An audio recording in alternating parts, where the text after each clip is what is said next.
What is going on? Hello, everybody tuning in. Shalom, rather, to keep it Hebrew. Tonight, we're going to get into our Wednesday night history night lesson dealing within the book of Judges. My name is Aman Allah, and to my left is, Allah Kabar.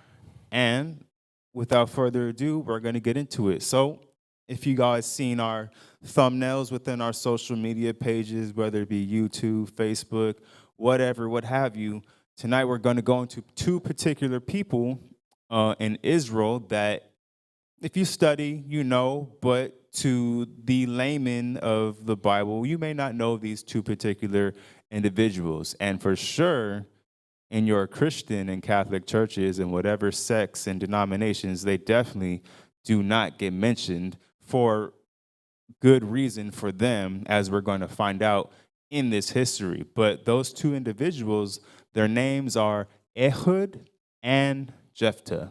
So we're going to begin in a chronological order with Ehud. So some backstory, be even a little bit before that. The book of Judges is it's a book with many various different leaders in Israel at this time.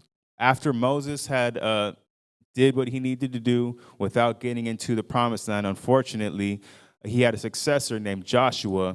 And after Joshua passed as well, Israel had a tendency to fall into sin and thereby breaking the Most High's covenant and going into various many captivities when you read throughout the book of Judges. So we needed various many saviors or leaders to get us out of these captivities. So one of them, a little bit in the story or down the line chronologically in the book of Judges, is a man named Ehud. And we're going to begin that in Judges chapter 3. But I want to get you just, we're going to do something a little different today too. We're going to do some word studies on names of people and places and just events. So Ehud actually in the Hebrew concordance comes from H261, and his name means united. So it's interesting because you know the history of why in Israel, why we named people and places after prophetic things that they're supposed to do or events. You'll understand that naming in Israel actually had a significant point. Unlike a lot of the names of maybe not necessarily places, but the names that our parents in America give us these days. Usually it'd be like names, family names just passed down because, you know, I share the same name as my father. But back in Israel, that wasn't necessarily the case. It was more so the names of your kids had a deeper spiritual significance to what was going around in that time, or what they would be doing in a later part of their life. So that's one of the beautiful things about when you want to actually study and get deeper into the word study of different various places and people within our history in Israel. It gives you an over-encompassing spirit of understanding a particular event. So Ehud, he means united, and we're going to find out throughout this lesson why. So let's get to the book of Judges, chapter 3, and we could start at verse 12. The book of Judges, chapter 3 and verse 12. And the children of Israel did evil again in the sight of the Lord. And the Lord strengthened Eglon and the king of Moab against Israel, because they had done evil in the sight of the Lord. So a repeated pattern. Israel, the whole nation of Israel, every tribe began again to do evil in the sight of the Most High, be it whatever it may be, idols that they were worshiping, certain customs that the Most High prohibited as abominations and just not to do. It was either a number of things or all of them. So Israel fell into wickedness again. And at this particular time, a Moabite named Eglon, he became our captors at this time, if we want to continue reading on. Verse 13. And he gathered unto him the children of Ammon and Amalek, and went and smote Israel, and possessed the city of palm trees. Verse 14.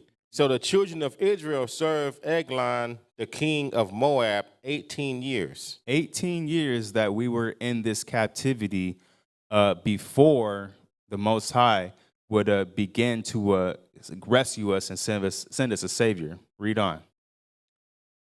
Verse 15. But when the children of Israel cried unto the Lord raised them up a deliverer, Ehud, the son of Gera, a Benjamite, a man left-handed.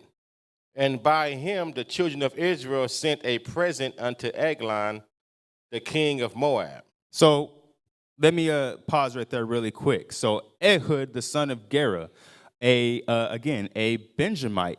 So interesting thing you'll learn about the Benjamites throughout the scriptures is a lot of times these Benjamites were men of war, but there are particular men of war within Israel.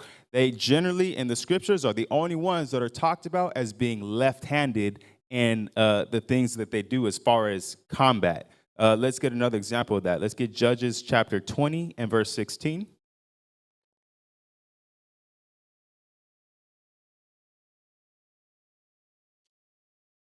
The book of Judges, chapter 20 and verse 16. Among all this people there were 700 chosen men left-handed. Every one could sling stones at an hair breadth and not miss. And the verse previous above that was referring to the children of Benjamin. Let's get to 1 Chronicles chapter 12 and verse 2. Just the three only precepts mentioned about left-handed Israelites in war and just their significance. And I'm going to break that down a little bit too. 1 Chronicles chapter 12 and verse 2. They were armed with bows and could use both the right hand and the left in hurling stones and shooting arrows out of a bow, even of Saul, brethren of Benjamin. So there you go again. These Benjamites, amazing, crazy men of war, and it says that they're able to use both hands. So why mention that?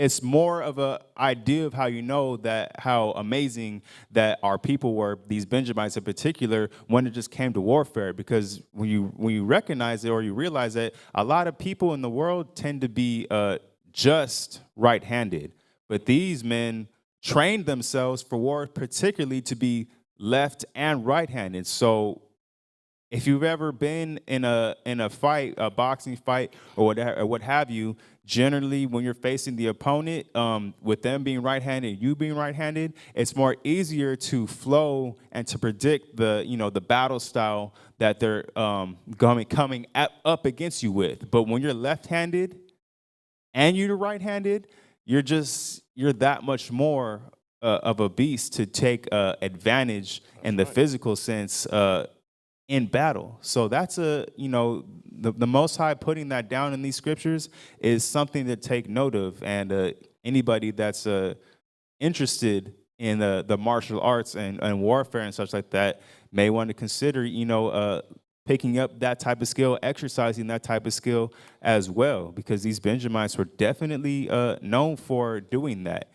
And we're not going to go there, but the Benjamites, when it came to war, both previously in the book of in the book of Joshua, and even when you get to Saul, the first king of Israel, you know that the Benjamites were actually pretty beastie warriors. It took a minute back in the day for all the tribes of Israel to even subdue the Benjamites. And when they finally did, with the help of the Most High, they were significantly killed off to be a lot less. But these Benjamites and their war tactics, they were on point. So it's a good thing to have all your brethren on your side.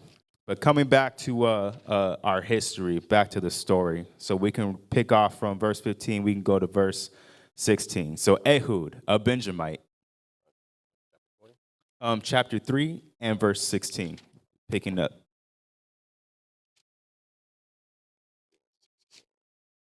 Okay, Judges chapter 3 and verse 16. But Ehud made him a dagger which had 2 edges of a cubit length, and he did gird it under his raiment upon his right thigh. So this dagger, let's not think of a dagger like, a little knife that you can get, from your liquor store that's, about the size of your hand. A dagger in this context in Israel, as a cubit length, a cubit, when you look at the measurements, is about your forearm and your hand's length. So this is, and today's standards, like you couldn't really, in the streets of America, you couldn't really get away carrying something like that without having some eyes put upon you, which is also why Ehud had to, he had to tuck it. But a dagger in Israel was an arm's length. So this is a pretty, in today's standards, a pretty big dagger, a pretty big sword, probably about the size of a machete, to be honest with you with that. But yeah, we read that what's going on, Israel, or the Most High rose up this guy Israel, and from Israel, Ehud, and he's going to send a present to the king of Moab. So let's continue on. Verse 17. And he brought the present unto Eglon, king of Moab, and Eglon was a very fat man. So this Moabite was a very fat man. The understanding is the Chinese are Moab, and I guess a good picture when maybe you want to see is, when we see those big fat Buddhas, think about that. This Ehud was looking like Buddha. Continue on. Judges chapter 3 and verse 18. And when he had made an end to offer the present, he sent away the people that bear the present. But he himself turned again from the quarries that were by Gilgal. Yes. And said, I have a secret, Aaron unto thee, O king, who said, keep silence. And all that stood by him went out from him. So what's going on right now is Ehud has made a private request unto the king of Moab at this time, and he's pretty much dwelling where he's at. And Ehud is coming up to him basically saying, look, I have a secret errand, I have a secret message, something to tell you. Because at this time, 18 years in captivity, Israel had been subdued by these Moabites. So part of that being subdued means that we were their servants, we were their male peoples. We were doing stuff for them, and 18 years, within that trust for Moab, thinking that like, oh, these are Aaron boys, these are our servants. So now Ehud is coming up to him with that same face, but we're going to continue on. Verse 20. And Ehud came unto him, and he was sitting in a summer parlor, which he had for himself alone. And Ehud said, I have a message from God unto thee. And he rose out of his seat. And Ehud put forth his left hand and took the dagger from his right thigh and thrust it into his belly. And the half also went in after the blade, and the fat closed upon the blade, so that he could not draw the dagger out of his belly. And the dirt came out. All right, so what happened was Ehud came up to Eglon the Moabite with what the scriptures will call guile, and he tricked him and said, I have a present for thee, part of his secret message, when he got all of the Moabite, advisors and counselors away from the king in his summer parlor, his spot that he chills at, and he's coming up to him to give him a gift, but his gift happened to be the dagger that's a whole arm's length in his fat gut. And it said the haft, which is pretty much the part of the blade that protects your hand, even that went inside of his gut. So Ehud, he came as an assassin or a bounty hunter, and you might even say one of the first ninjas recorded in history. So that's something to take note of. And you know what, Ehud, that type of spirit, or that supplanting that Ehud had, that's not he's not the only one. We read in the book of Samuel during the war between Judah and Benjamin, when Saul was removed from power after he died and David came up. There was a number of officers and governors and officials that actually kind of used the same tactics, granted on our own people, in this civil war that was going on. We can get a couple of them. Let's go to 2 Samuel chapter 3 and verse 1. The book of 2 Samuel, chapter 3 and verse 1. Now there was long war between the house of Saul and the house of David. But David waxed stronger and stronger, and the house of Saul waxed weaker and weaker. Verse 2. That's it. Okay. Yeah. That's just some backup as far as what I was saying. You know, the houses between the house of Saul and the house of David, Judah and Benjamin, they were at war, settling war at this point in time. So we get to 2 Samuel 3 and 27. Book of 2 Samuel, chapter 3 and verse 27. And when Abner was returned to Hebron, Joab took him aside in the gate to speak with him quietly, and smote him there under the fifth rib. So not to get into too much of the details, but Abner was a general from the house of Saul of the Benjamites, and he was actually trying to make peace with David at this time. But Joab, who was a general of David of the tribe of Judah, he wasn't having that. So he came up to him with a supplanting spirit, and he actually murdered this man Abner, similar in the same way with guile that Ehud did to Eglon the Moabite. Another example, 2 Samuel chapter 13 and verse 28. That same supplanting. 2 Samuel chapter 13 and verse 28. Now Absalom had commanded his servants, saying, Mark ye now, when Amnon's heart is merry with wine. And when I say unto you, smite Ammon, then kill him. Fear not, have not I commanded you? Be courageous and be valiant. So what the backstory with that was, Absalom was a son of David of the house of Judah, and he had some issues with his brother Amnon because of what he did to his sister. He slept with one of their sisters. So Absalom murdered his brother Amnon in the same kind of secretive guile type way that we're getting at in this pattern that Israel has when it comes to keeping that name of being a supplanter, that name Jacob that was given to us before it was changed to Israel. And one of the last ones, just with that same supplanting guile as an assassin, a bounty hunter, ninja that our people have within them, 2 Samuel chapter 20 and verse 9 through 10. 2 Samuel chapter 20, verse 9. And Joab said to Amasa, art thou in health, my brother? And Joab took Amasa by the beard with the right hand to kiss him. But Absalom took no heed to the sword that was in Joab's hand.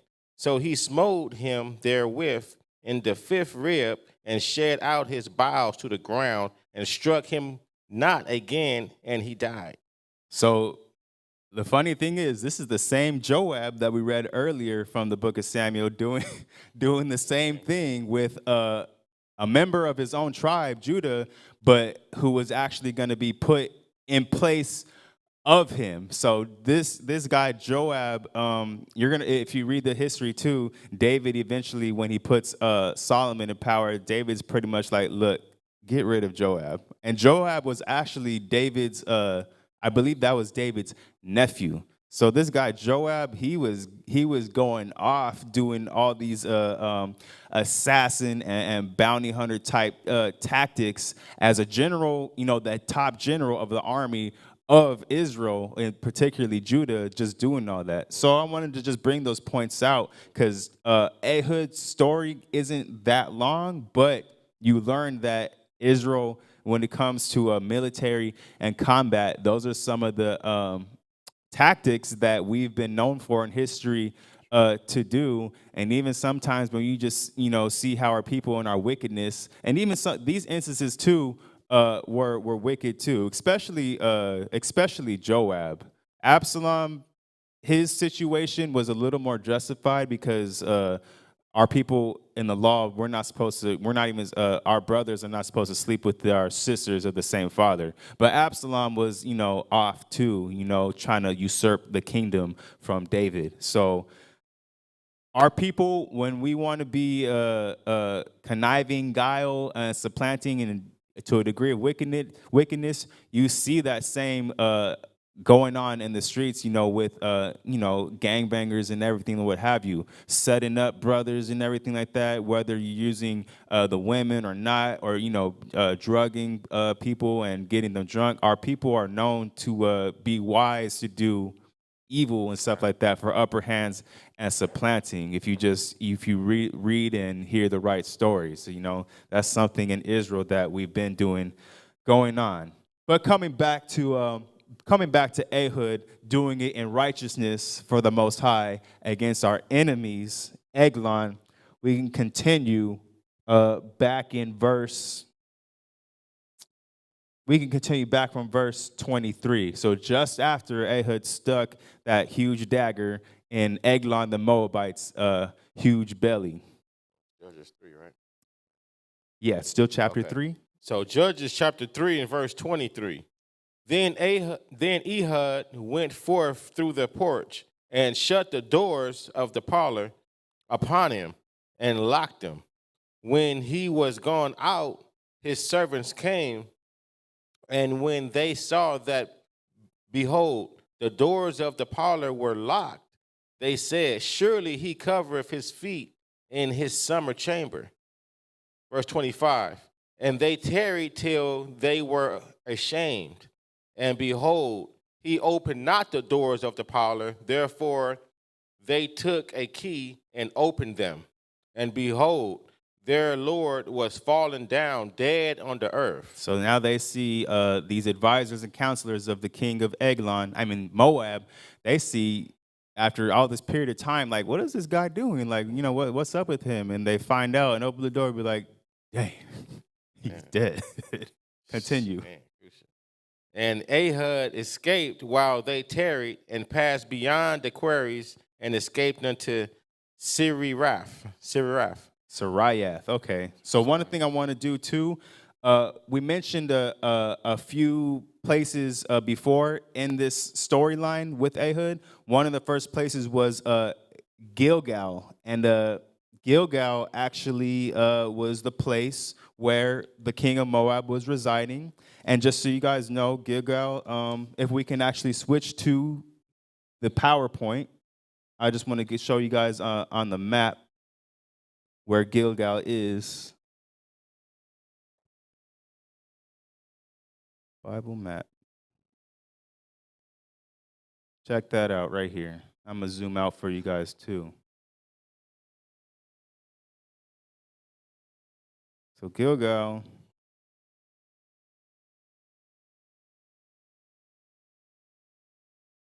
Scroll down. Here we go. Gilgal is right here, in the midst of the upper portion of Israel, right along the Jordan River. Yeah. Oh, AV. Yeah. Thank you. Right along the Jordan River, right here. If we could see the mouse clicking, that's where Gilgal is, and that's generally It doesn't really show us the tribal territories, but I believe that's around Ephraim and Manasseh and Gad. But this is where Gilgal is right there, right by next to the Jordan River. So that's where Eglon the Moabite, that's where his summer parlor was, and when he was stationed, and where Ehud took to assassinating him for the Lord in Israel. And then when we read right now, Ehud had escaped, and he made it to a place called Sariath. Gilgal, by the way, in name means circle of stones.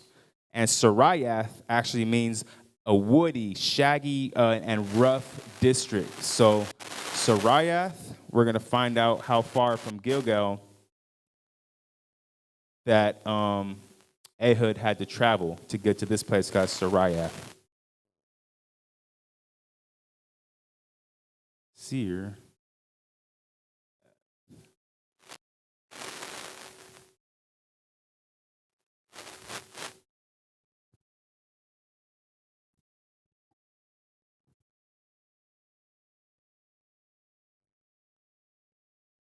So now we see right here, coming on the map, that Sirath is also known as Bethel, and he had to actually go a really long distance, because now you can see in this general land area that the Jordan River is nowhere close. If you can see on the smaller map, just the boxed area, how far it is, Bethel, which is Sariath, is in more so of the, again, the definition means the woody and the shaggy and the rough area or district. And you can tell by this orange and yellowish color that it was more arid and deserty. And that's where, completely different from the riverbanks. This is where Ehud had to flee and travel to. So when our people were fleeing cities, they were not going, from Compton to Carson. They were they were going from like LA to like as far as Orange County, Irvine, such like that. They were traveling long distances. So we can take it back off the internet, and we could put it back on me. Okay, so yeah, just to show you guys some geography with this history too. So Ehud escaped to Sariath. Let's continue on verse 27. Verse 27. And it came to pass when he was come that he blew a trumpet in the mountain of Ephraim, and the children of Israel went down with him from the mount, and he before them. And he said unto them, Follow after me, for the Lord hath delivered your enemies, the Moabites, into your hand. And they went down after him and took the fords of Jordan towards Moab, and suffered not a man to pass over. Verse 29. And they slew off Moab at the time about 10,000 men, all lusty and all men of valor, and there escaped not a man. So Moab was subdued that day under the hand of Israel, and the land had rest 80 years. So 80 years from the complete destruction or slaughter of Moab is 2, 4, 6. That's 80 years, because a score is 20. A score is 20 years, so that's 80 years of peace that we had from the bouts of Ehud, and that is pretty much the ending of his brief mentioning of being a savior of Israel. If we can get to the PowerPoint real quick, I just want to show you one of the last places that he was at, which was Mount Ephraim. That's over here, right there, Mount Ephraim. We could see also, too, it's by Jacob's well. So going again from previously where we was at was Sariath, which is, you can't really see on the map because it's a distance. Yeah, it was a distance, but he's still in that more so desert and area, dry, arid area. So he went from Gilgal, which was close to the river, to Sariath, which was a further bit south, and then going back up north to Mount Ephraim. And Ephraim, again, if you guys know what that means, Ephraim means fruitful or double fruit. It means a lot, a lot of fruit produced, and was actually one of the Joseph's son between Ephraim and Manasseh. So at Mount Ephraim, that is where the battle ensued, where Ehud and the rest of the army of Israel destroyed the rest of the Moabites and saved Israel during this particular captivity. So Ehud, a Benjamite in the book of Judges, a man to remember and consider for his acts of essentially being one of the first ninjas and assassins recorded in history, biblical history, and a savior, again, of Israel during this time, a left-handed Benjamite, like many of the Benjamites. Ehud, the uniter, that's what his name means, united. And he did unite Israel against Moab at this time.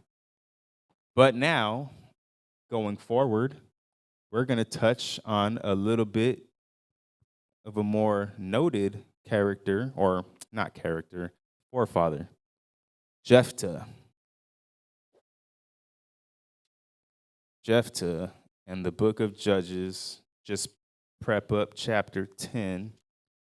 Jephthah, let's get what does Jephthah's name mean? Jephthah comes from the Hebrew 33:16, and his name means he will open. So maybe we can get an understanding of that as we go through his history. But Jephthah, as we're going to read in the story, was a man from Gilead. Gilead is a place, I'm going to show you guys right here.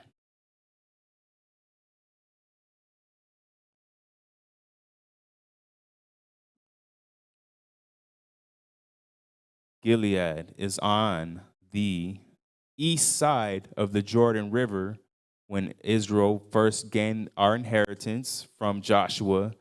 And there were three tribes. It was Manasseh, Gad, and Reuben that asked Joshua, can we have some inheritance? We know we're supposed to pass over the Jordan, but can we have some inheritance on this side of the Jordan River? And Joshua, granted that to them at the request of, I don't remember the history, but they had to do something particular. But when they fulfilled that, they had this particular area. So Gilead is a city, an area right here amongst the amongst the Ephraimites, as we're going to find out, and we're going to learn too that Gilead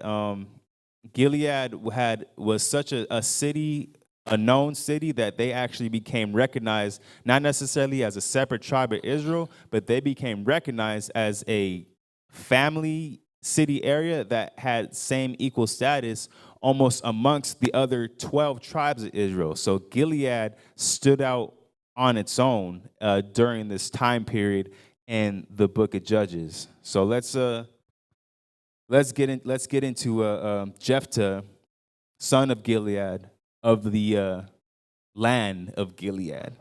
The book of Judges, chapter 10, and we can start at verse 12. Book of Judges, chapter 10, verse 12.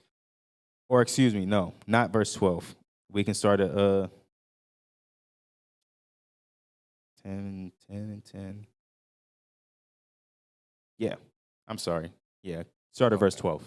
Verse 12.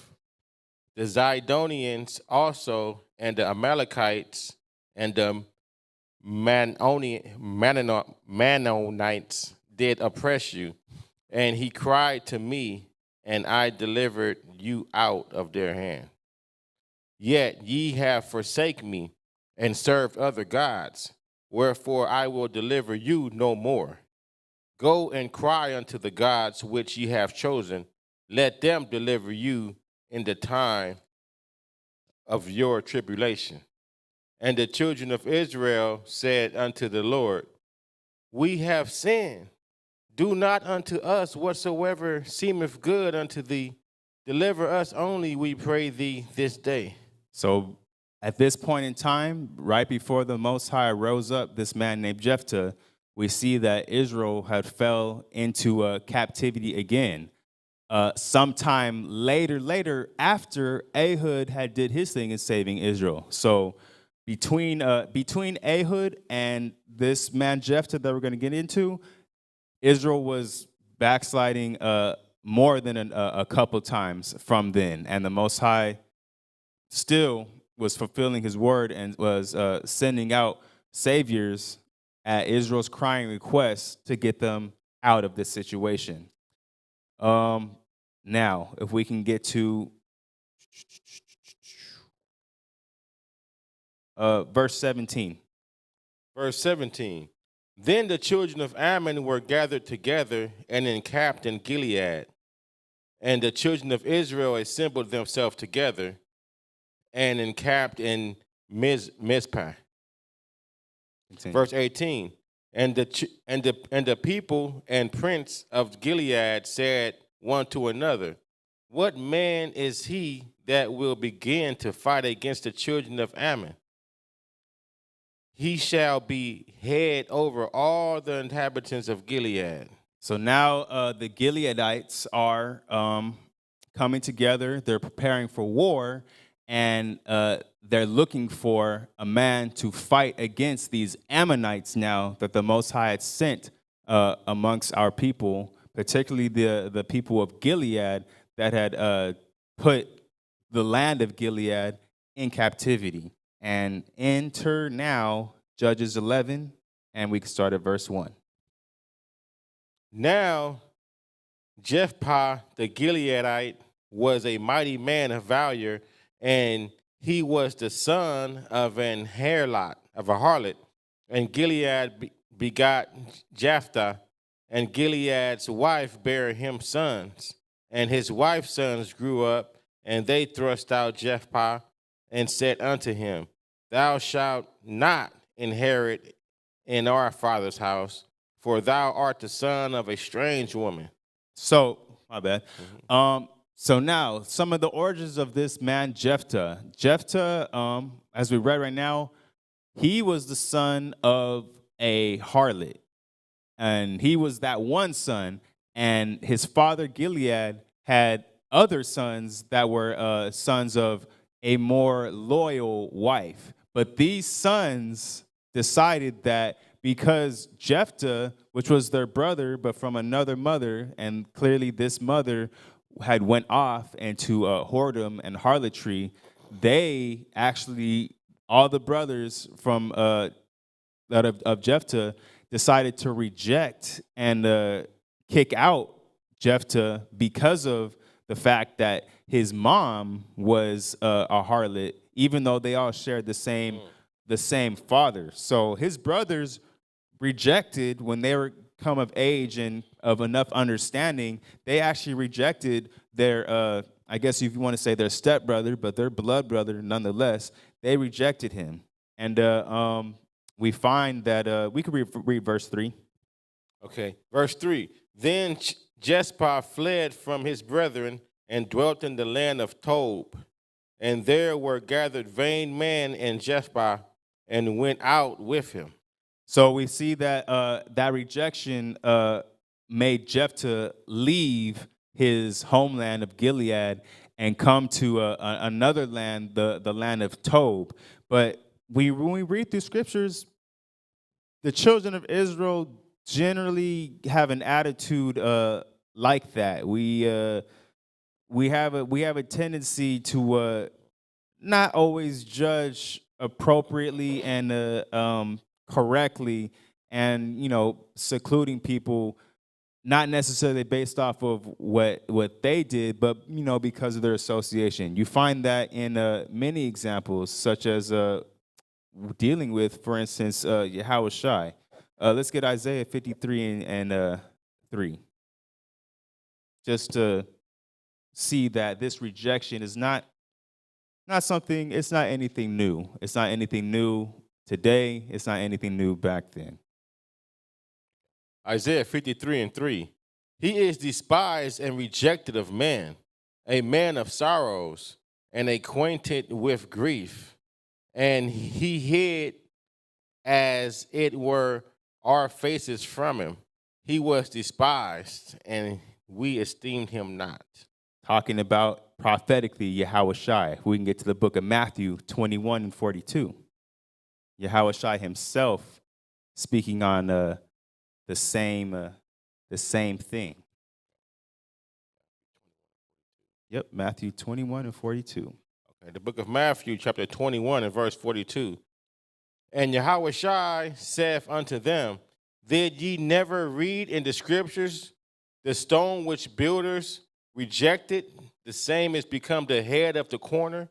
This is the Lord's doing, and it is marvelous in our eyes. So again, Yahushua, knowing the prophecies and knowing what his people were gonna think and become of him, he lays it to him just as I believe it's in the book of Ezekiel that prophecy comes from. No, not the book of Ezekiel, but Yahushua is telling them that look, they're rejecting me as it was said because of my form, my stature, and what I'm teaching them. But at the same time, I'm going to be the rejected stone that becomes the cornerstone. And we say the same thing as we're going to find out too with Jephthah. And I think we have one more precept right here. Let me look if this is the right one. Ezekiel 18 and 19.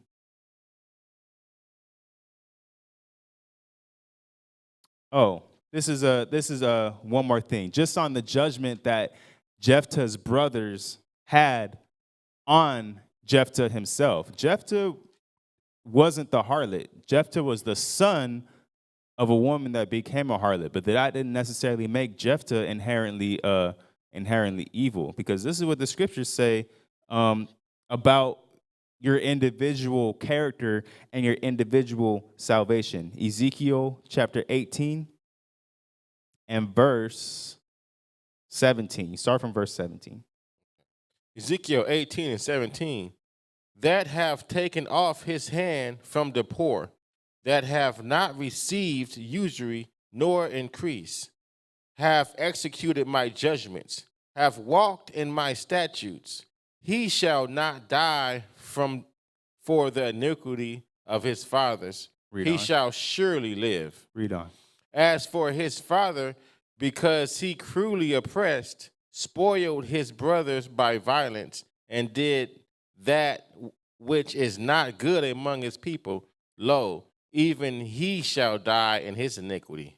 So this is talking about the sins of the father don't necessarily equate to the sins of the son. If the son decides to walk righteous before the Most High and not necessarily learn the doings of the father, that son will be all right. And that's something that Jephthah was not given the benefit of the doubt from his brothers by rejecting him and allowing him to leave to the land of Tob for this time. But let's get back to the story. Let's get back to the history. So we can pick up from Judges chapter 11 and verse 4. Book of Judges chapter 11 and verse 4. And it came to pass in process of time that the children of Ammon made war against Israel. And it was so that when the children of Ammon made war against Israel, the elders of Gilead went to fetch Jephthah out of the land of Tob. So now what's going on? The children of Ammon, instead of encamping and making war with just the Gileadites, they began to make war against the whole nation of Israel. So now, some years later, after learning and finding with Jephthah's fleeing from the ridicule from his brethren, they find that Jephthah, being a mighty man, because it said that he was a man of valor, and he had men gathered unto him, although it said vain men, but he still had men gathered unto him. The elders now of Gilead, so pretty much the family of his city, they go to find him and call him back, and they want him to lead. They want him to lead the as the head of getting rid of these Ammonites from the rest of the nation of Israel. So let's continue and read on with that. Judges 11 and verse 6. And they said unto Jephthah, come and be our captain, that we may fight with the children of Ammon. And Jephthah said unto the elders of Gilead, did not ye hate me and expel me out of my father's house? And why are ye come unto me now when ye are in distress? Man, when you read that, that's a line in the scriptures, like knowing where like you know what happened in Jephthah's life previously, you know that cut him deep, and he wasn't overly. He was you can see he was a little a little emotional about that. He's basically saying like y'all didn't give a rat's about me, and y'all want me now to help you. He's confused, but he's just a little bit traumatized and hurt and scarred from his previous past in his life. But let's read on. Verse 8.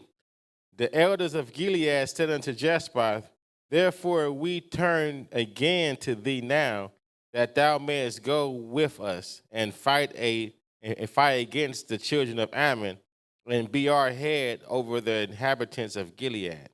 Verse 9.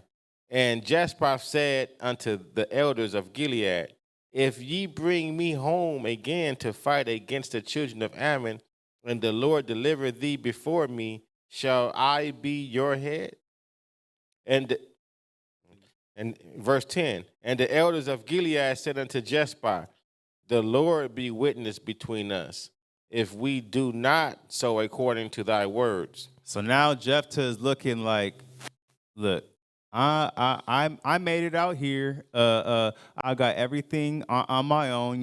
It started from the bottom. Now we're here, and shoot, what is I can't think of the phrases and everything like that. But Jephthah's like, look, y'all aren't gonna just throw me aside and in the dirt like you did, and not give me something back in exchange. You clearly see that I was the man of valor that the Most High said I would be, and you clearly need me. But here's the thing.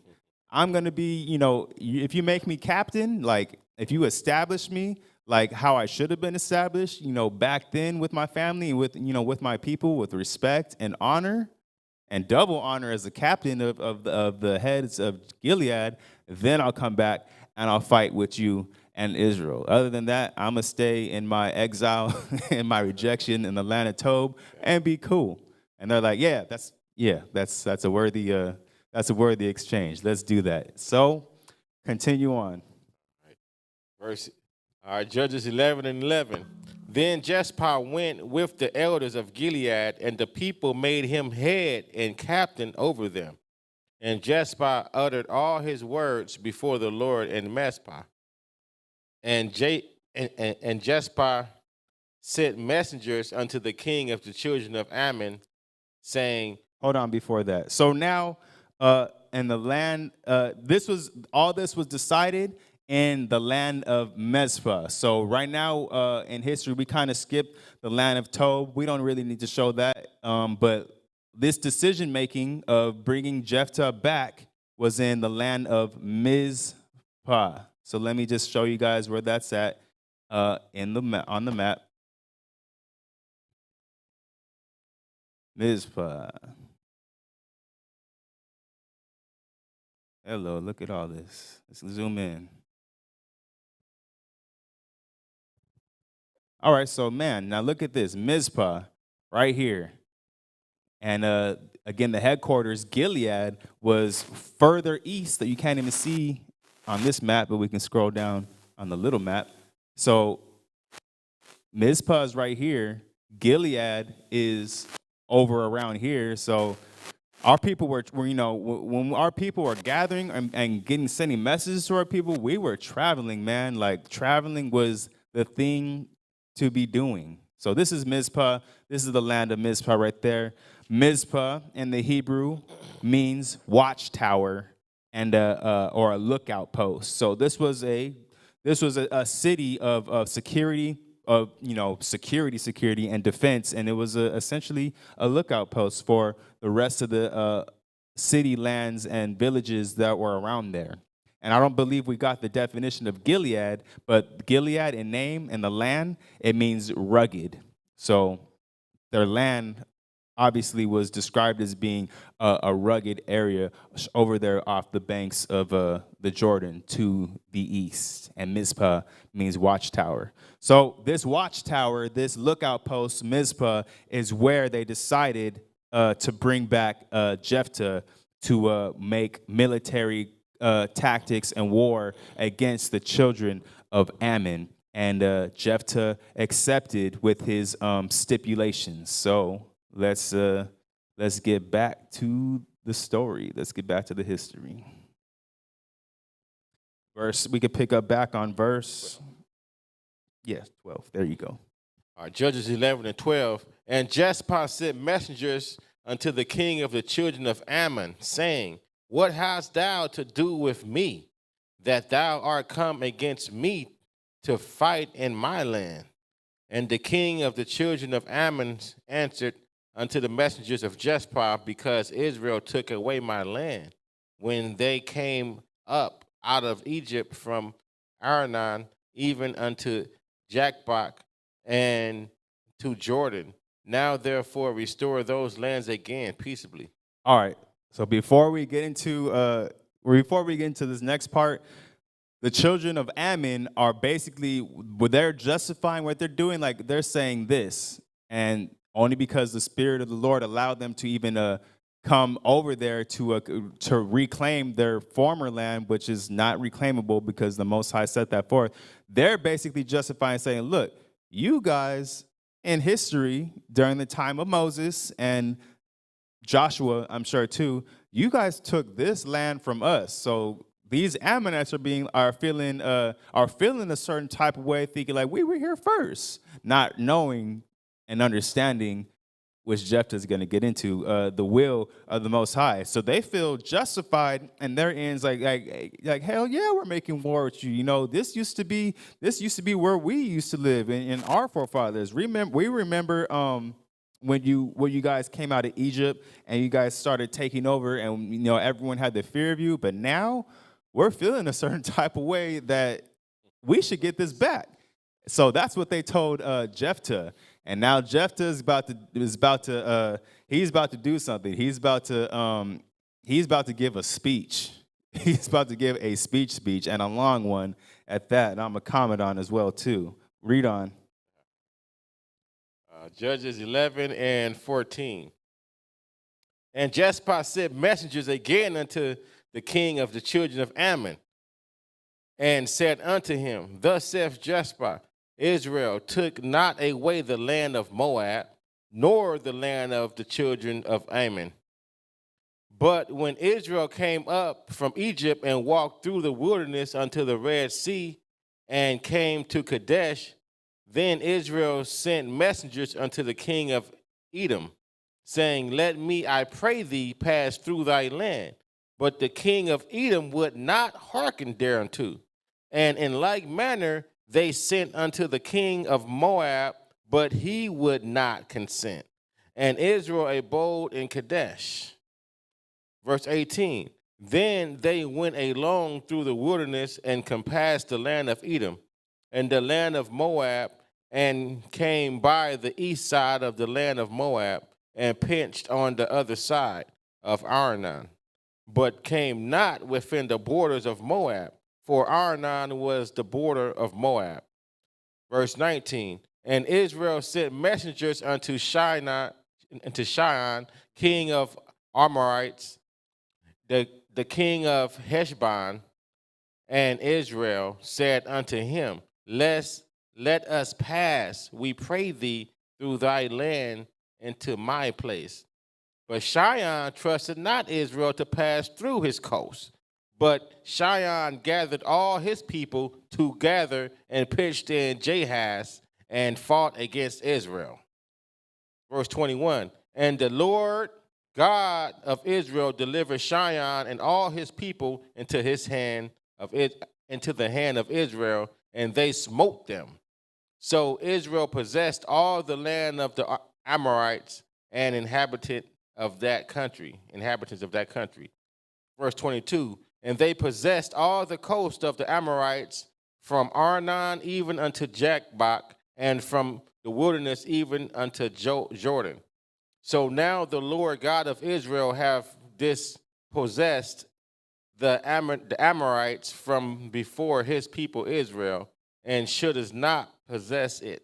Hold on real quick. So now Jephthah has begun, and he's not done yet. He's begun to give a whole spiel of the history of how Israel got to this point and got to the point dealing with the children of Ammon and saying, look, the Most High God, Yahweh, he's the one that's been delivering all of these lands that we've been coming through into our hand. And now you, after all this, think that you should possess it. Read on. Verse 23. So now the Lord God of Israel hath possessed the Amorites from before his people Israel, and shouldest thou possess it? Verse 24. Will not thou possess that which Shemash thy God giveth thee to possess?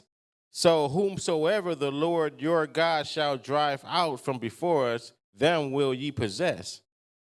And now art thou anything better than Balak, the son of Zippor, king of Moab? Did he ever strive against Israel, or did he ever fight against them? Verse 26, while Israel dwelt in Heshbon and her towns, and in Aroer and her towns, and in all the cities that be along by coast of Arnon, 300 years. Why, therefore, did ye not recover them within that time? So Jephthah's gang, look, you had all this time, it's been all these so many years. He said it's been 300 years, and all of a sudden, you want to get this land back that we have now possessed. Continue on. Verse 27, wherefore I have not sinned against thee, but thou does me wrong to war against me. The Lord, the judge, be judged this day between the children of Israel and the children of Ammon. Howbeit the king of the children of Ammon hearkened not unto the words of Jephthah which he sent him. So hold on real quick right there. So all of this big letter, this big speech that Jephthah gave to the king and the people of Ammon, he's basically reciting again the whole history of how Israel got to where they got at, and questioning, like, why is it that now you want this land and that we're justified to have this? So you actually find what Jephthah is doing right now. You find that in the law. You find that in the laws how we just deal with the other nations that the Most High said particularly not to kill, but any lands that we've taken over, the Most High said, look, this is how you're going to deal with the other nations in a peaceable manner. You can actually get to the book of Deuteronomy, chapter 20, and start at verse 10 through 13. So when you find that, I find it funny or interesting, this whole speech, because me personally, I like to watch a lot of a genre of television called anime, and you find that in a lot of the bigger ones, they're called shonen. You find that a lot of the main characters, before there's a battle and a war and a fight, they give a really long speech before they do what they do and saying what they're gonna do. So I just find the interesting parallel between that, and I know a lot of Israelites, whether they be off-brand Israel or what have you, like to watch anime like that. So I just find that an interesting parallel. They call it the Shonen MC. But let's see where the Most High said that, where that parallels. Deuteronomy 20, verse 10 through 13.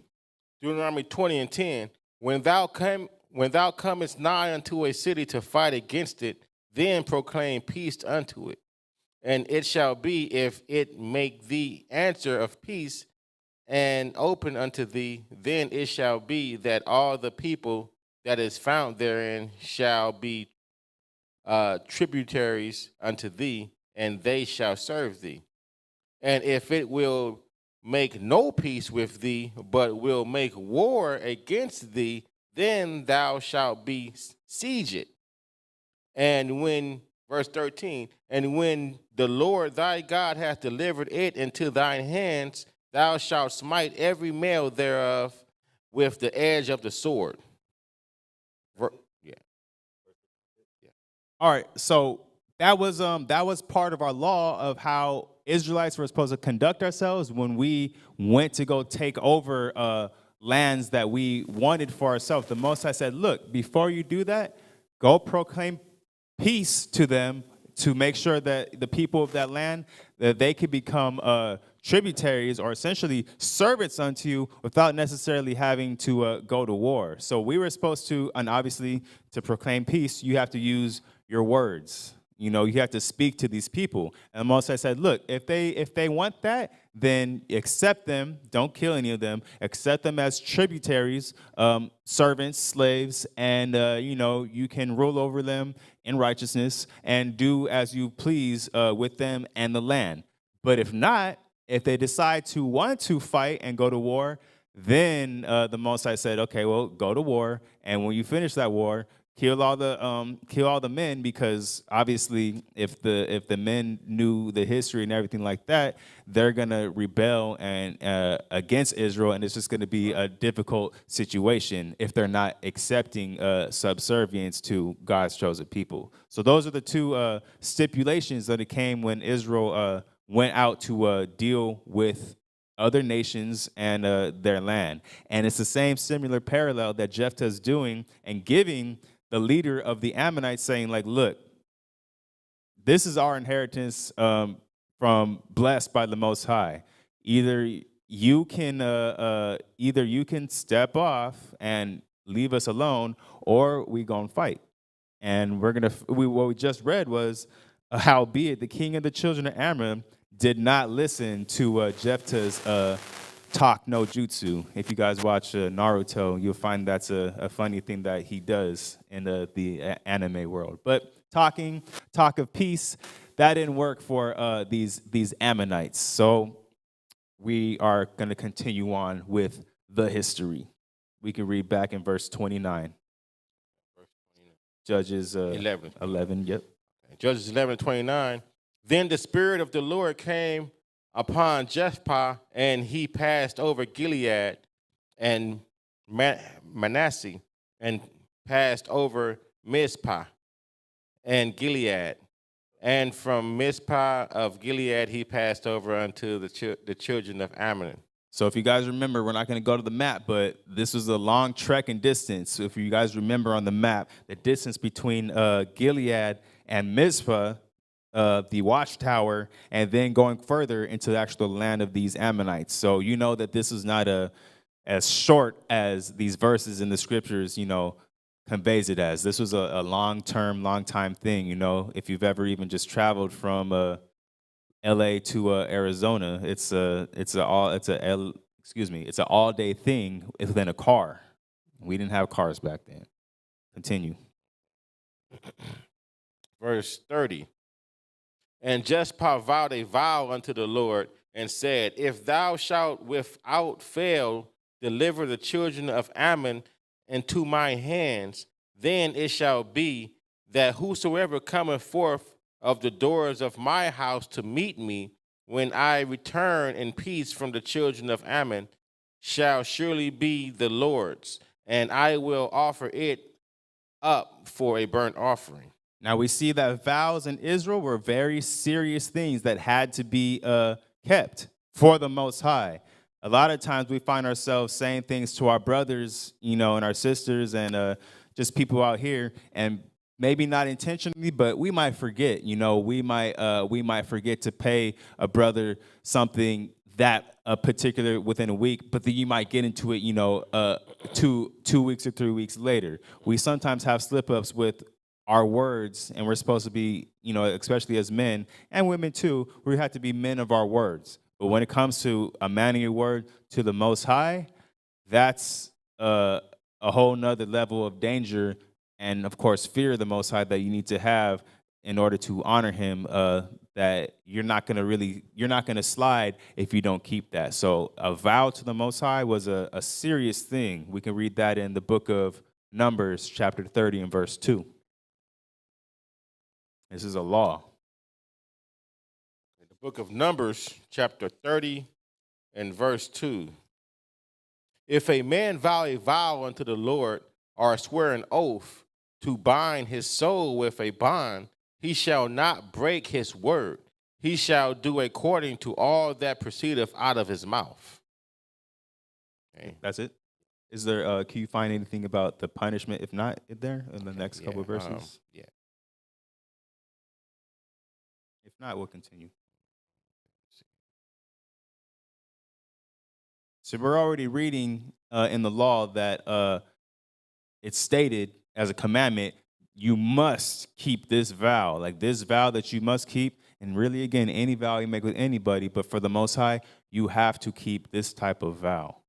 And obviously, the punishment, if not doing that, can be a number of things. I'm not sure if the punishment is death per se, as we begin to search within that law.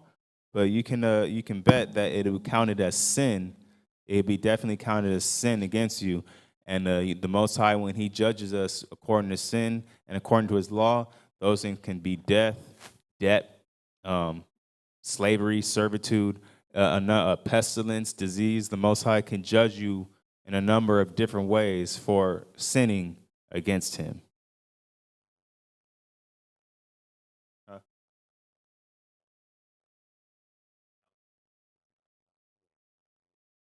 Yeah, it is a sin.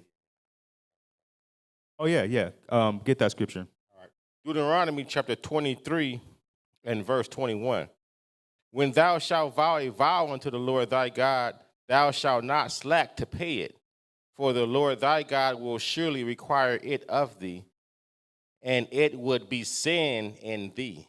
So we understand that vows of the Most High must be kept. When they're not kept, He would recognize it as sin, and He would judge you according to the number of ways that I mentioned, according to that vow. So if you're going to make a vow to the Most High, premeditate and consider what you're going to do beforehand, as we're going to find out too in the story of Jephthah, as he made his vow unto the Most High as well, as a righteous man. Read on. Yeah, Judges chapter 11, and we ended at verse 31. Okay. Judges 11 and verse 32. So Jephthah passed over unto the children of Ammon to fight against them, and the children delivered them into his hands. And he smote them from Ahor even till thou come to Meniph, even 20 cities, and unto the plain of the vineyards with a very great slaughter. Thus the children of Ammon were subdued before the children of Israel. So you guys read that? I don't have the map for it, but between Aurora and Minnath, it said that's a 20-city distance. And we've seen in these maps that cities can be either relatively close together or further from each other. Like these weren't no easy treks and feats, in our history and travels and treks and everything like that. So these were long distances that the men of war in the military had to take amongst themselves. So it was no light thing. Continue. Verse 34. And Jephthah came to Mizpah unto his house, and behold, his daughter came out to meet him with timbrels and with dances, and she was his only child. Beside her, he had neither son nor daughter. Uh-oh. What was the vow? The vow was whatever comes out of the doors of my house to meet me from Jephthah shall be offered as a sacrifice, a burnt offering, a sacrifice. And we find that it was his only child and only daughter that came out of the door. Read on. Verse 35. And it came to pass, and when he saw her, that he rent his clothes and said, Alas, my daughter, thou hast brought me very low, and thou art one of them that trouble me. For I have opened my mouth unto the Lord, and I cannot go back. Because our people, our righteous people, knew what keeping a vow, part of the law, meant unto the Most High. And as we continue to read on, we know how much we as a people of Israel, how much we have to put the Most High above not only ourselves, but above other people, our own brethren. The Most High has to be, for each one of us individually, top priority in our lives. Read on.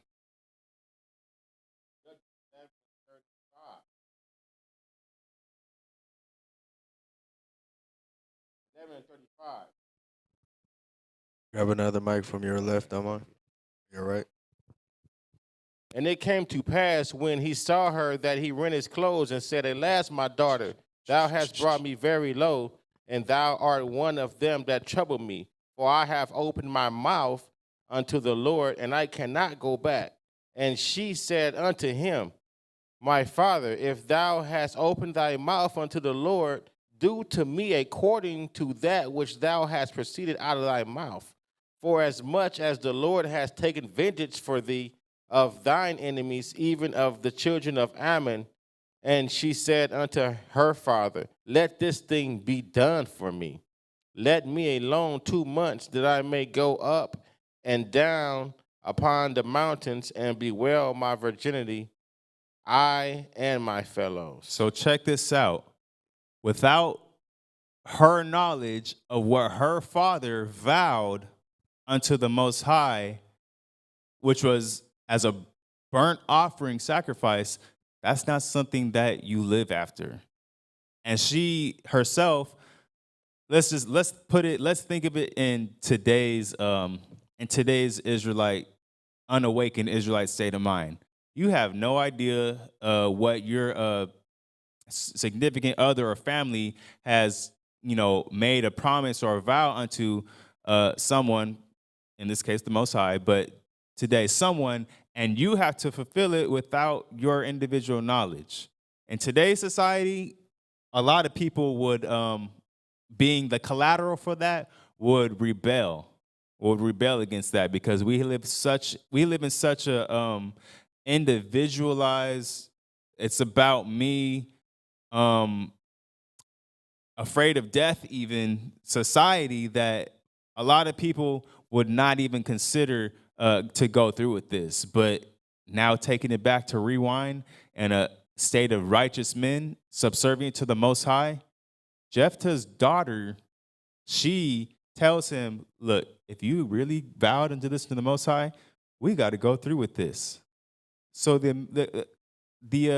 I was thinking about this to myself the other day, and I was trying to word it correctly. I like to say things, it's funny, but this is not funny. It's so real, and it just shows how much that we need to get back in touch with the spirit of the Most High. But I'm gonna say it anyways. It's funny how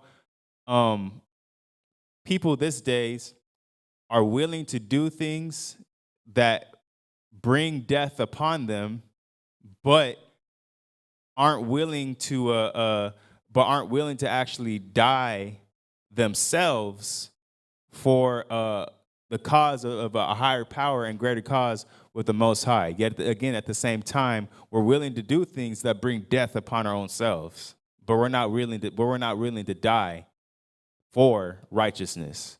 It's just an interesting situation, but we find that our forefathers were willing to put their lives on the line for the Most High, regardless, not even afraid of death.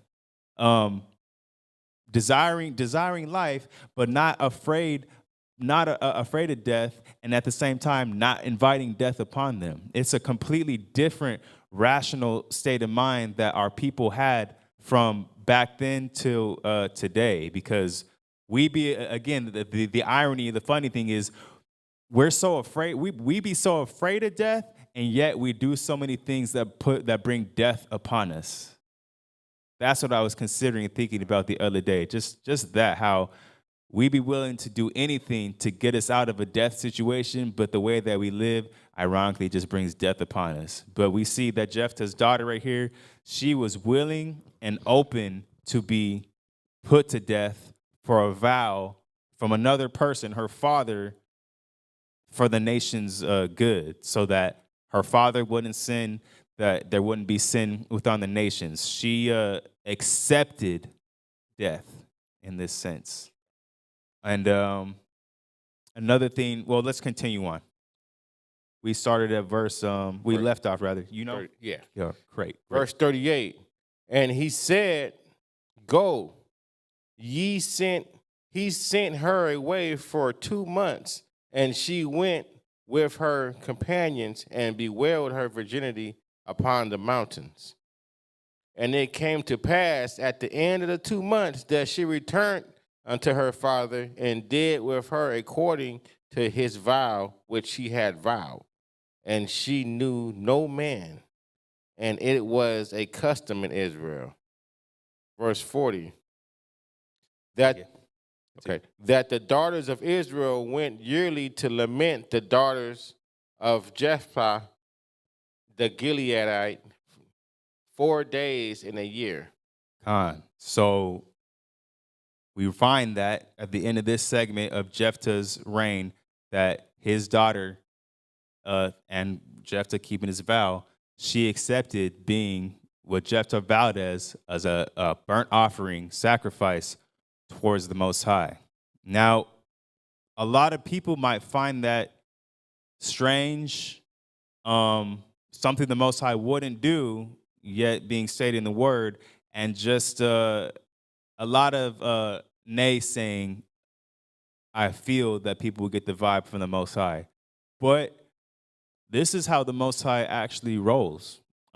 This isn't the first instance of people's lives being sacrificed for the greater good of the nation. And a lot of people might say and try to bring out the law. The Most High said, we can't do human sacrifices.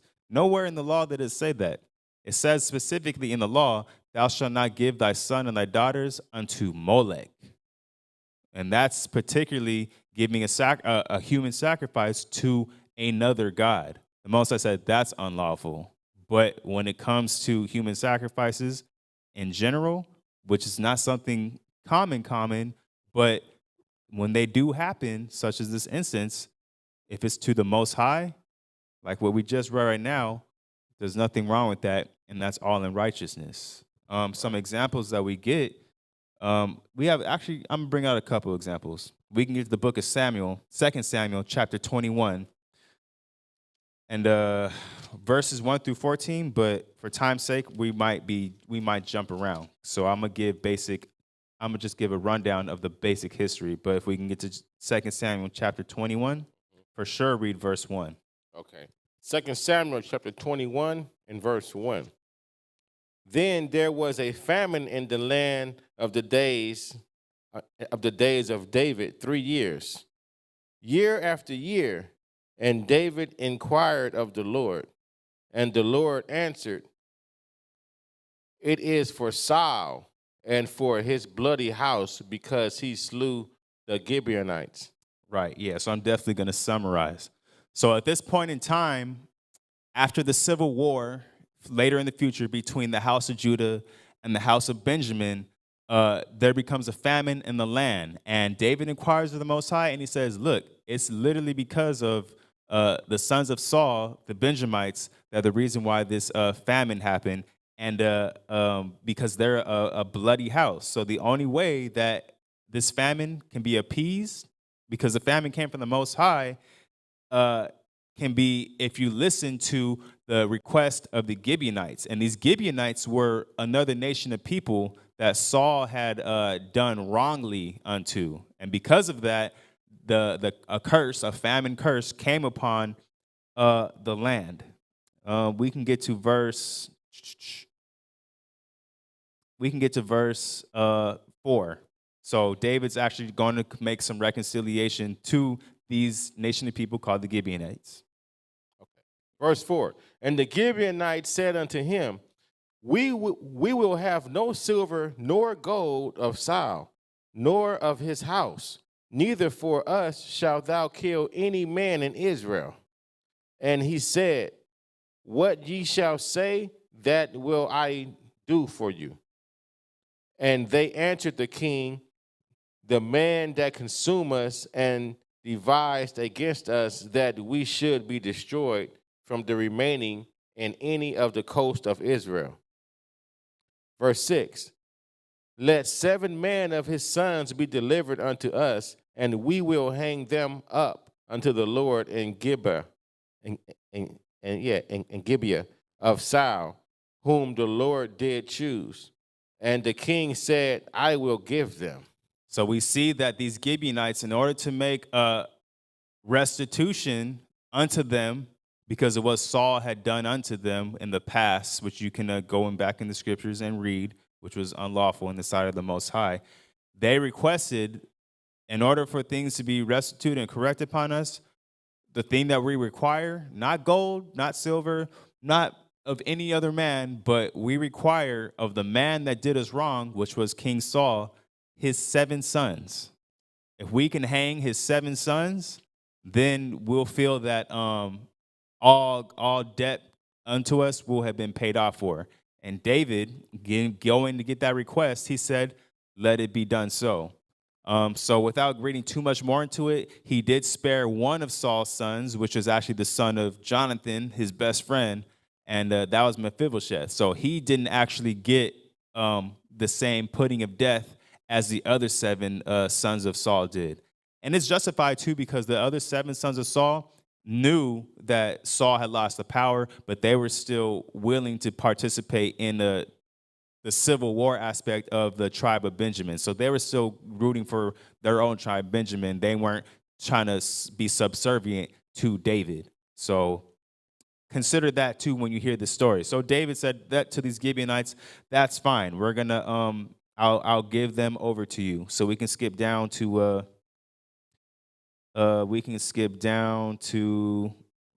verse 9.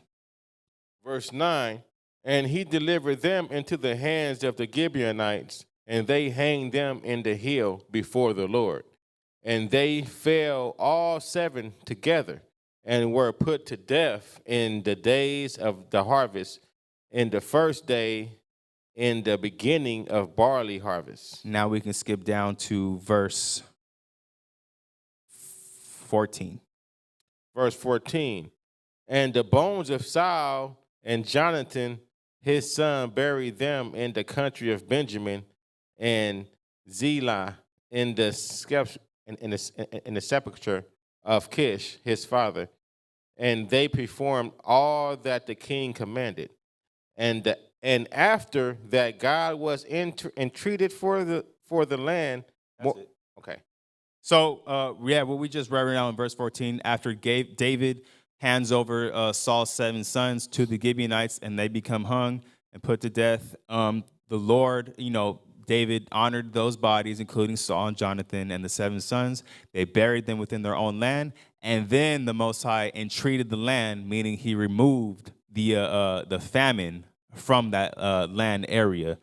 So just bringing it to the point that human sacrifices have been done within Israel. And obviously the most obvious and famous one, Yahushua himself, who volunteered himself for the nation of Israel to be put to death, much like in the shadow of the Passover lamb, without spot and blemishless, for all of Israel. So again, these sacrifices with people unto Yahweh is not anything new. It's just more so in your Christian and Catholic churches, not so much talked about. But those are some examples, and not even to get into it, but Isaac, son of Abraham, the Most High requested of him as a sacrifice, but stopped him at the last just to test Abraham's faith. But you see that if the Most High really wanted that, he would have gotten it according to the faith of Abraham and such others that we read, of course, in the future gone. So just to clear up any discrepancies of Jephthah's vow to the Most High and his daughter, it's not something new. It's something that has happened before and will probably continue to happen for the Most High in our history and in our present day. So we can continue. We're almost done with Jephthah at the beginning of chapter 12. Judges chapter 12, yes. The book of Judges, chapter 12, and verse 1. Now these are the kings of the land which the children of Israel smote, and possessed their land on the other side of Jordan, towards the rising of the sun, from the river Arnon unto Mount Hermon. You're in Joshua. Judges. Yeah, we're getting back to the book of Judges. Salaki.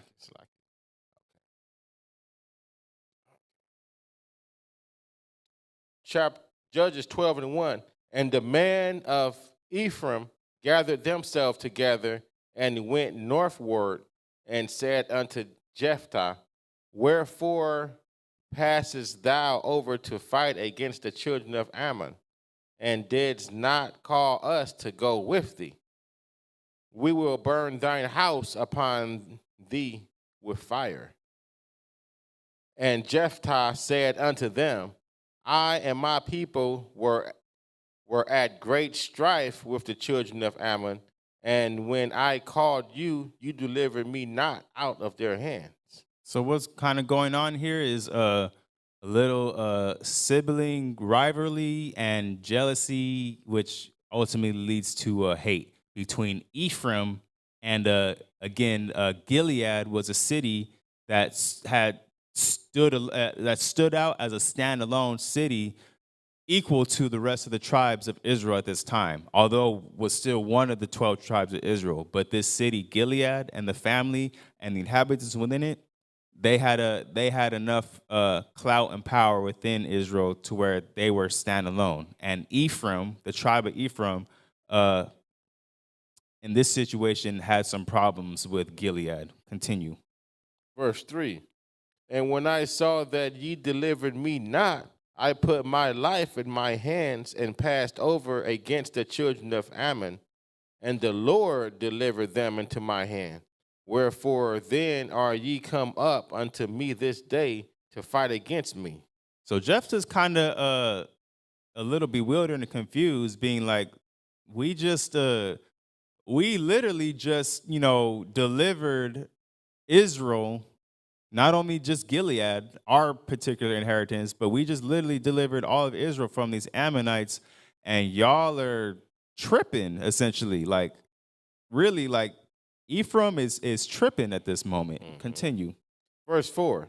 And Jephthah gathered together all the men of Gilead and fought with Ephraim, and with men of Gilead smote Ephraim, because they said, ye Gileadites are fugitives of Ephraim, among the Ephraimites and among the Manassites. So again, that's one of the confirming verses that these Gileadites, they were originally of the tribe of of Ephraim, but they had so much standalone clout within their own brethren that these Ephraimites were saying, you guys are fugitives. Y'all are fugitives of the tribes of Ephraim and Manasseh, because Ephraim and Manasseh came from Joseph. So Ephraim and Manasseh are essentially kind of like, they're two separate tribes, but they're one according to Joseph. So Gilead definitely stems from the brother seed line of Joseph as well. But they have so much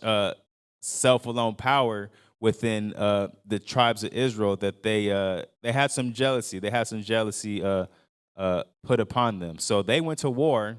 Right after they went to war with their actual enemies with each other.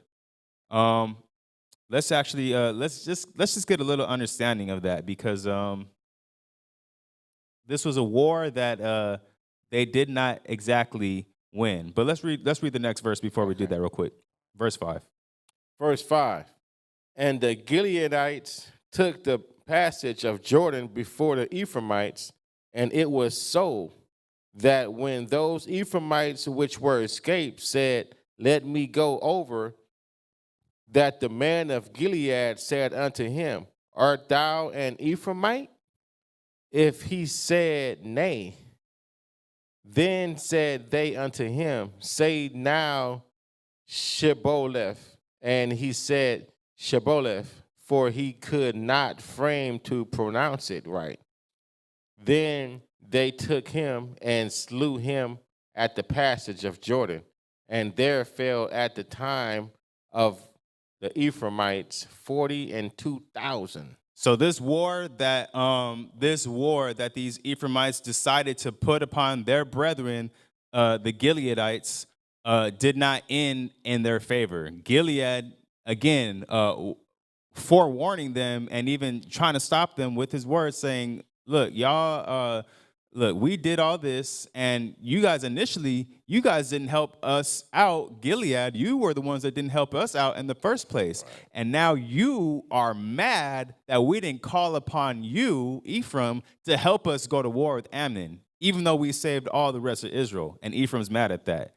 And we could see the spirit. We can find in wisdom what that spirit was that Ephraim had upon them. We can get to the book of Proverbs 11 and 20. So Ephraim coming up against Gilead was not in the right spirit, especially since the Most High was the one that raised up Jephthah and the Gileadites to do this work of the Lord. But this jealousy, we're going to find out what the book of Proverbs says about that. The book of Proverbs, chapter 11 and verse 20. They that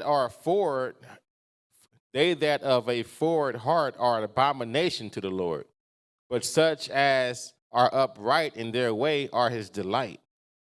So it was very forward for Ephraim, after all had been said and done, to come up into Gilead and to go to war over it, just out of not being invited to be in war. Like, that's what I'm saying. Like, even Jephthah's like, you guys are tripping right now. We can get Proverbs 14 and 21, because this is the spirit that Ephraim had upon them. Book of Proverbs, chapter 14 and verse 21. He that despiseth his neighbor sinneth, but he that hath mercy on the poor, happy is he. So what it was, Ephraim hated Gilead because they said to themselves, you guys are fugitives. That's when the real came out. Ephraim saying, you guys are fugitives of Ephraim and Manasseh. So they're pretty much saying, like, you guys aren't even an actual tribe. You guys are a city amongst the tribe, and we're jealous that you have so much equal status as if you were your own tribe, but you're your own city. So that was the jealousy essentially that Ephraim had of Gilead, and that's why Jephthah was like, you guys are tripping right now. But they went to war because again, Ephraim was forward in heart, which is an abomination. There was no need for that forwardness, that pride of Ephraim to even entail. But that was their justification. They called them fugitives. And at the end of the day, they did lose that battle doing so. During that battle, again, we see that there was this particular tactic that the land of Gilead used against these Ephraimites that went to war with them. They said anyone that tries to leave the land of Gilead, they said to this, I need you to say a particular password, because obviously they were the same people. Gileadites and Ephraimites, they were Israelites. And a matter of fact, the Gileadites were technically of the tribe of Ephraim and Manasseh. So they were the same tribe. It's just that their city, again, stand alone. And this is another interesting thing to know. They said this in verse 5. Ask them this, art thou an Ephraimite? And if he say no, basically lying, no, because I'm trying to live, because we're in your city, which is a great city amongst the other tribes. And he said, if they say no, just to double check, ask them this. Then he said, say unto them, say now, Shibboleth. And now this is dealing with dialects within Israel. So what was going on, there was a certain way that you knew that you were from Gilead just by the way you talk. No different than people in California talk like this, and people from New York talk like this, or people from Texas talk like this, even though it'd be like blacks and Latinos in the hoods of California and blacks and Latinos in the hoods of New York and in the hoods of Texas. You just kind of know there's something off or different about them, even though they're your people, by the way they talk.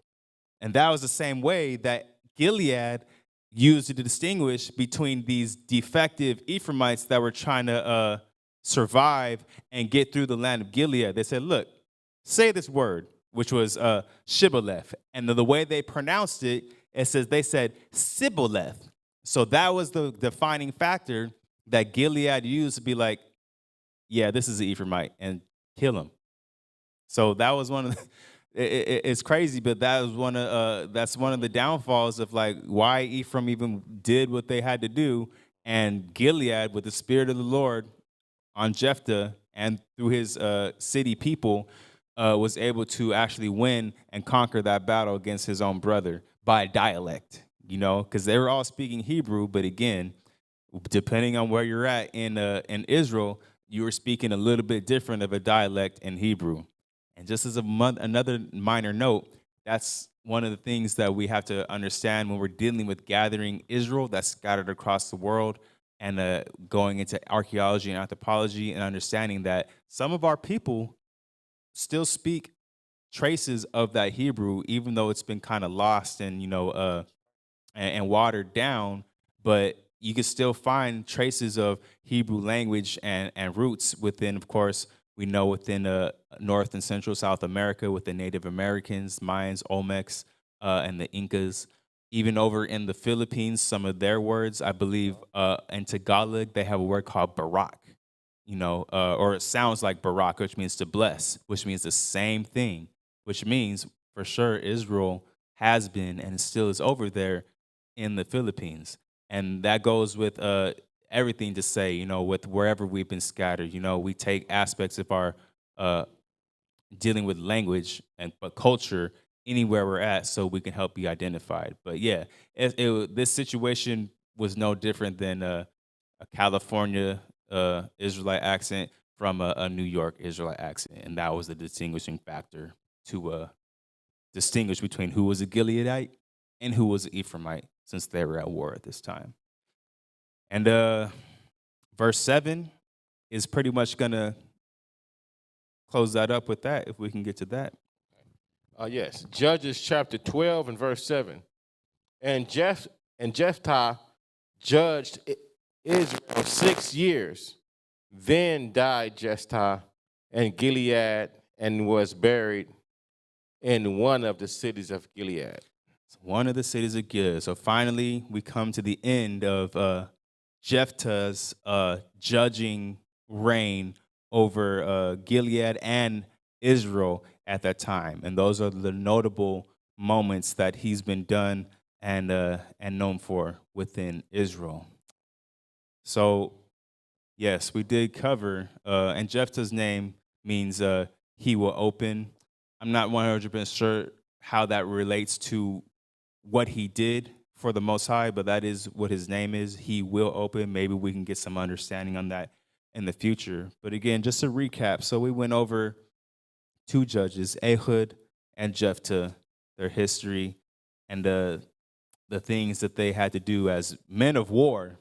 These were definitely men of war raised by the Spirit of the Most High to deliver Israel in these many various captivities that we find. We didn't even get through all of them in the book of Judges, but these are two notable and honorable and honored mentions of our leaders in history in Israel.